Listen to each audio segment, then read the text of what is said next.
this man here, Gary Seidler, is my brother right now, and I'm reenacting all my trauma around my family because I need to talk to my therapist. So Tian, let me talk. Let me talk to you about my feelings about my brother, so it doesn't ripple into Gary now.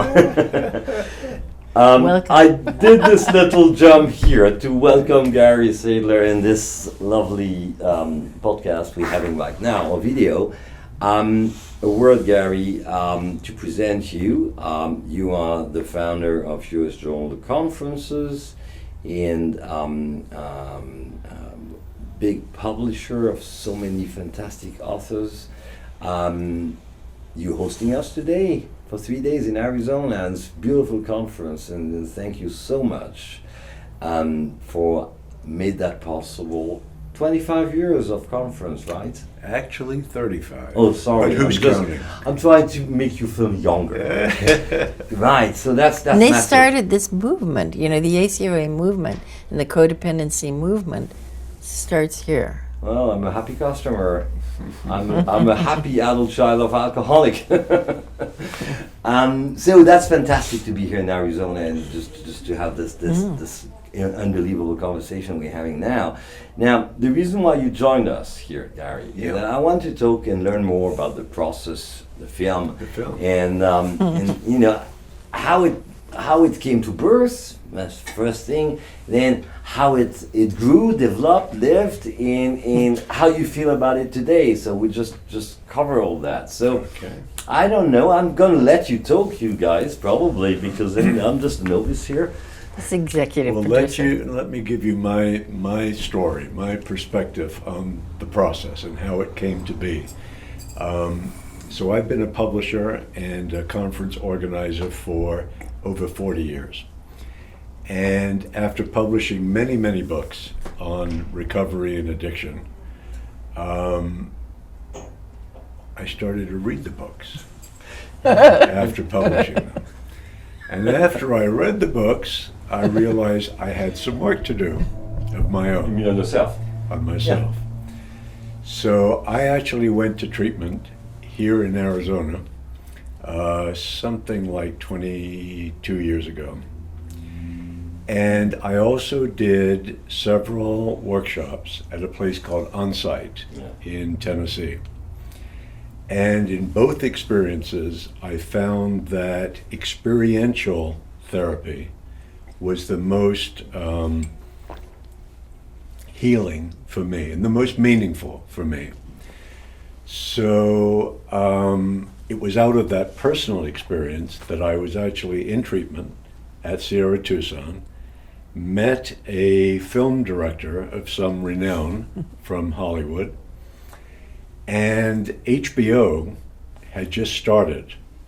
And I had this thought that it would be pretty interesting to produce some kind of a film that would show a group in psychodrama, in experiential therapy, which I was experiencing. So I just had this idea. So when I came out of treatment, I joined a group in Los Angeles that really believed in experiential work. So I continued that. And I met up with the same Hollywood director, and we came up with this idea to do what I thought was going to be a television series. That was my original thought. But he was a filmmaker, so he taught me into doing a film on experiential therapy, specifically psychodrama. So I reached out to Tian because I already had published Tian's work.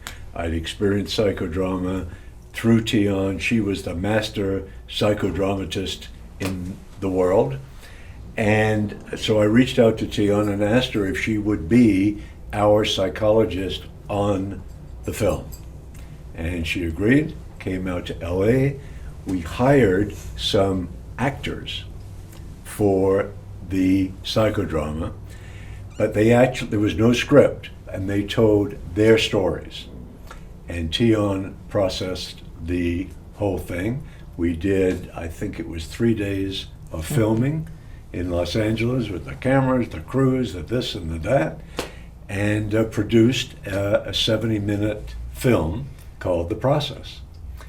And of course, I thought we were going to win Oscars and, the documentary of the year, and that's where my head was going. That didn't turn out to be the case, but we did get some good critical review immediately. We submitted the film to various film festivals.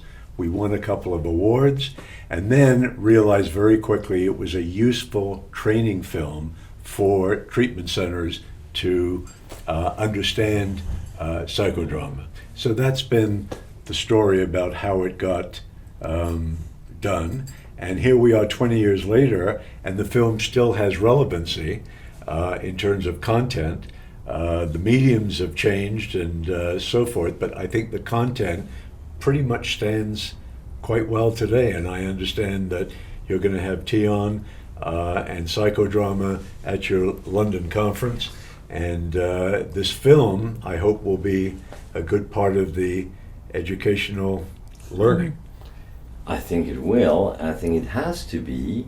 That's the Genesis story you just gave us. This beautiful story. I love it.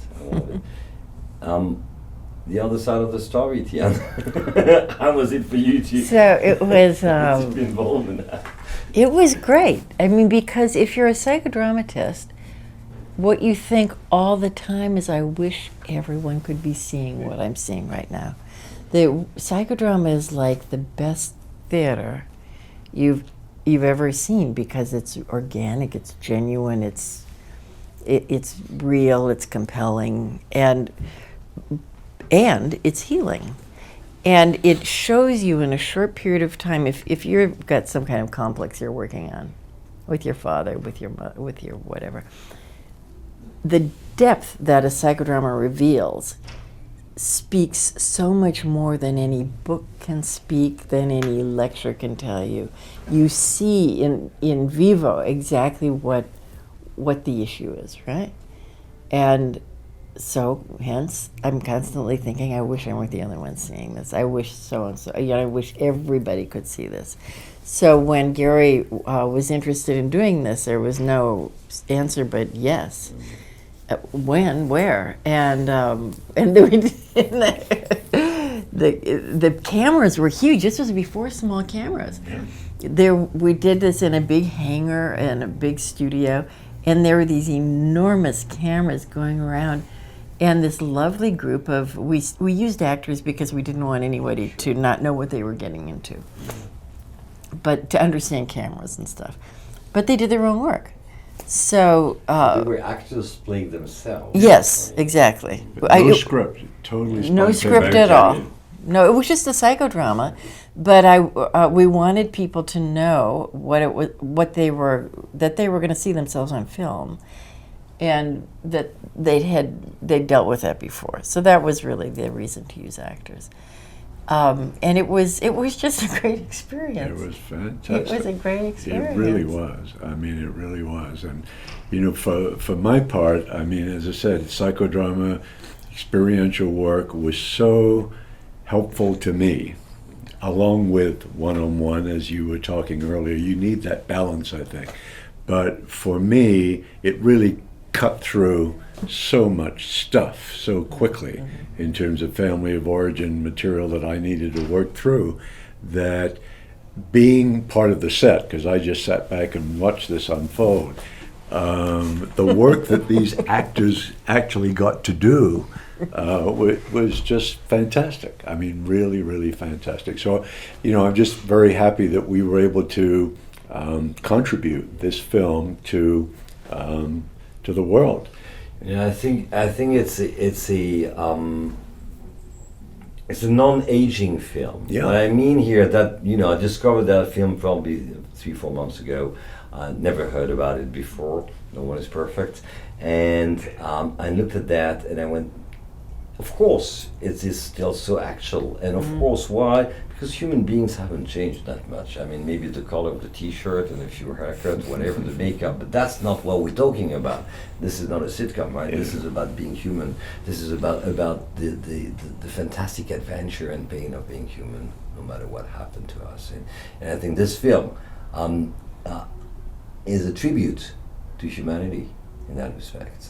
Well, the young man who wound up being the protagonist, who he had, in his addiction, he had killed a pregnant woman in a car accident. and he went to jail for it. He came out and became a therapist. But he'd never done this kind of work with it. Psychodrama relieves your spirit. It takes your body and frees it up.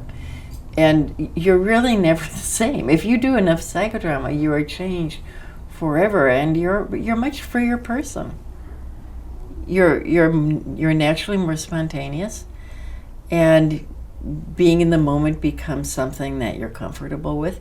Having feelings becomes a comfortable experience. Taking your space, standing on a stage, becomes, by a stage I just mean the floor. But it's your stage, it's your psychic stage. So all of that happens in a psychodrama. You stand up and you occupy your own space. And if you can't occupy it, it becomes very evident. So then choose the part of you that wants to retreat from your own space. What do you want to say to that part of you? Reverse roles. What does that part of you want to say back to yourself? You can endlessly concretize complexes, people, whatever you need to work with. And that's some of what we did in the process. But it was just a really cool experience. Oh, it was a great experience. It was a wonderful. I mean, I would do that. You'll do it again tomorrow. Tomorrow. The same way, it was right? just great. I love putting psychodrama in film because then you don't have to talk about it. People see it. Yeah. Well, we don't talk about experiential therapy. We experience experiential therapy to understand what it is about. And I think this is something that we have to highlight. You coming into London, that my hope is that you're going to ask people to be on the move. They listen, but you can get people to listen and move. Oh, we won't talk about it. We'll do it. Oh, Yeah. we'll do the whole 90 minutes. We will just do things. And this is so important because I think there's something there that is essential. We have those conferences. A lot of people are sitting on a chair receiving a keynote, blah, blah, blah, with a lot of good content. We do that.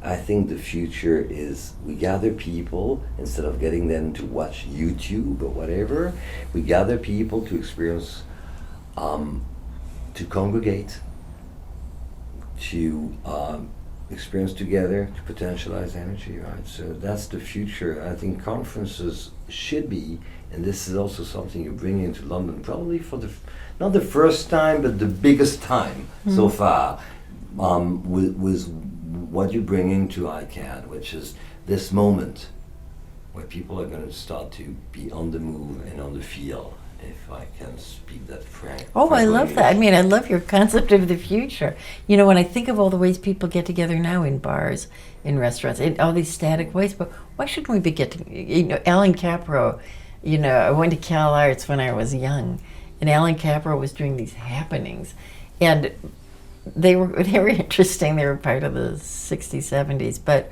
why shouldn't people be interacting in more immediate ways? Why does it have to be watching a football game or It's interesting the way we use triangle. We need to be together to watch a film. At one point, are we facing each other? Are we just acknowledging me human, you human, me human, you human? And can you imagine this being filmed with us watching a kind of little television here and sharing about what we're seeing to get other people to watch us sharing about what we're looking at? Well, that's sort of fun, actually. That's sort of fun. Well, it could be probably quite funny, but this we're missing the human bit, right? Here, I think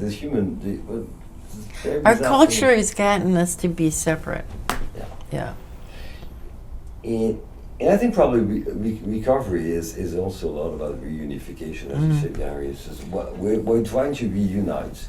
And the Mason says we're trying to unite what has been I don't know the word in English, but what has been just split and dispersed. Yeah. This process of reunification that we find in Kabbalah as well. I mean, with the broken vase and all those myths. There's a lot of myths. I'm going back to the Greek drama now. A lot of myths about what is broken has to be brought back together. And I'm just wondering how much also in ancient Greek tragedy and old myth, we don't have this message that we can be fully human as long as we unite the emotions, the body, the mind, the limbic, the cortex, and the fingers, or whatever it is. We had profound messages there, I think. I learned something very recently or somebody put forth the idea that the opposite of addiction is connection. Yeah. Right? The opposite of addiction is connection. So for me, in this context, psychodrama is exactly that. It's connecting, in a way that I don't think you can connect through a book or through a lecture, So yeah, I think we're talking about connection as opposed to isolation. And psychodrama is, one of your titles is The Living Stage. That's what it is. It's a living stage. So it's a very effective way of not just doing therapy, but really coming to terms with who you are. I think you're right. And I think it's also so. I mean, there's a lot of technique, and it's almost that surgery. I'm not sure about that word, but there's something very specific when you do psychodrama. Yeah, there is not, a bit it's of not just a blah blah blah. a psychic an emotional surgery, sharp, right? Laparoscopic. Yeah. Well, if you're good, it's laparoscopic. Well, that's the idea. Yeah, Good, yeah, right. Well, best there's a of the lot of can, actually bad psychodrama can be not done all that well and still be effective. I think there's a lot of that out there, but if you but ideally laparoscopic, you want to go in and do the work that needs to be done and leave the rest undisturbed. Yeah. You don't want to have a lot of bruising that's unnecessary. And the warm-up is part of that we talked about before. If you're very warmed up, then you just say what needs to be said, reverse roles, and then you double. We didn't talk about the double, but that's also a very important part of psychodrama. It's somebody who stands up and speaks behind the protagonist what is not being spoken from the role.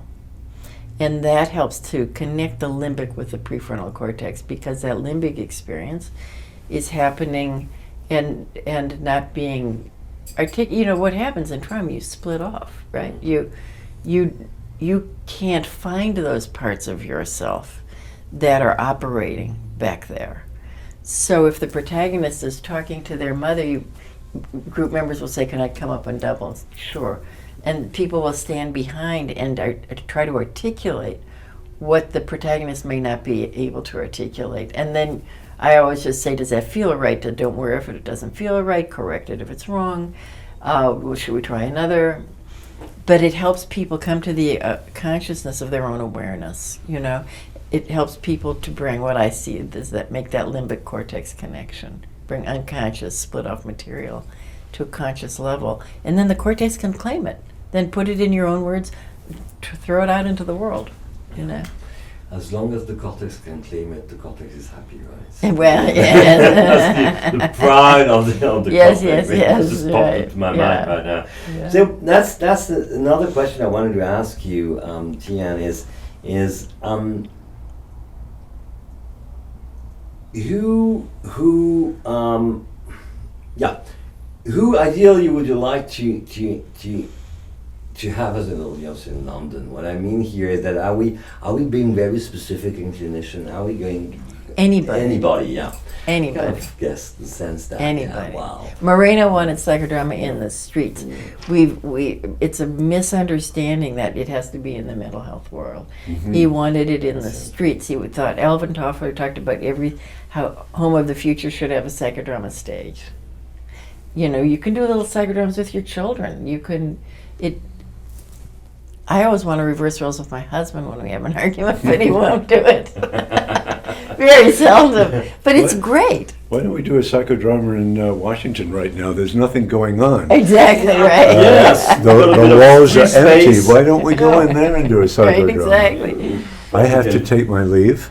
Oh, you do? Okay, I am Yeah. delighted that Tian is coming to London. Thank you so much. I think she's going to be a huge hit, I'm as are the other members of the Meadows team. Yeah.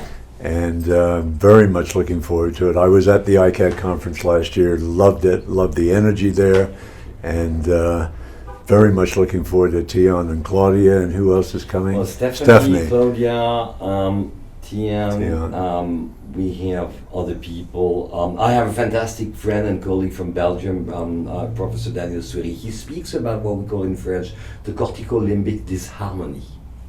Oh. Disharmony, Yeah, so yeah, lack of yeah. harmony. So it's from a neuroscience perspective, his presentation, but this complements very well all what we've discussed and what you're going to bring.